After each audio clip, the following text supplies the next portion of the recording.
Depending on your permissions level, you may have access to the Behavior Information pane. This shows all the information regarding any behavior entries. Keep in mind that behavior entries may be positive, negative, or neutral information only.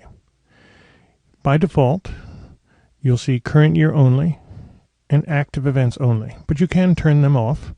So if I turn off the active events only, we see many events that are no longer active, meaning they're no longer requiring review. And if we turn off the current year only, we get even more.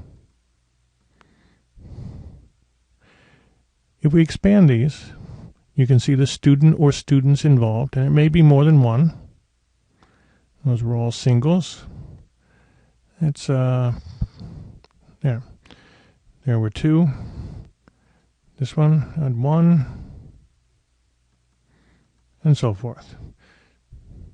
We can click on these to open, and we'll get the details of it.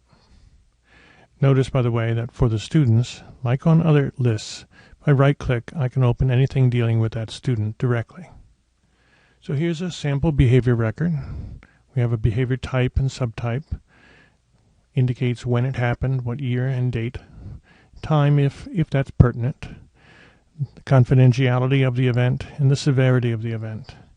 A brief description of the overall event. And here we see just record keeping in terms of who created it and when. This event is inactive now. And here we have the individual details for the student, plus descriptive information. Sometimes we need to scroll this.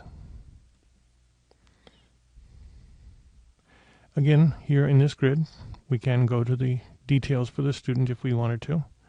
Notice how this is connected to this.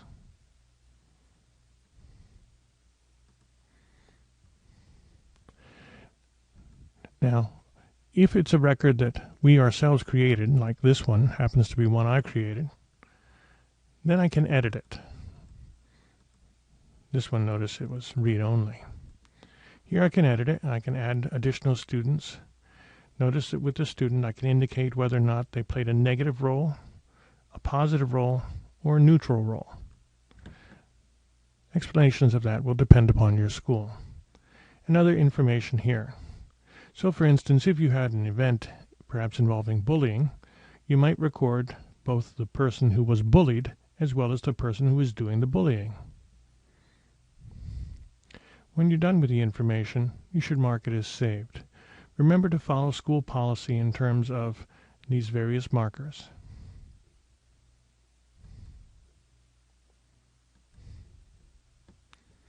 To create a new event, just click on the New Event list. Enter in all the yellow fields. They're required.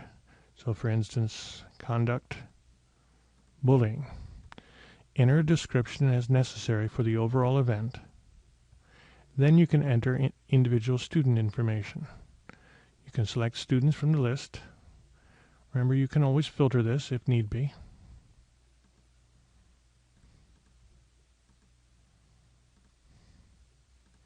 Notice how the grade level is automatically filled in. You don't need to fill that in.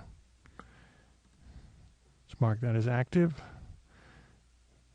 You can enter a description for this student's role if necessary. It may not be necessary. The overall description may explain.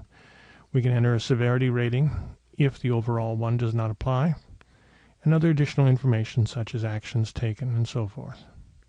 When done, click Save.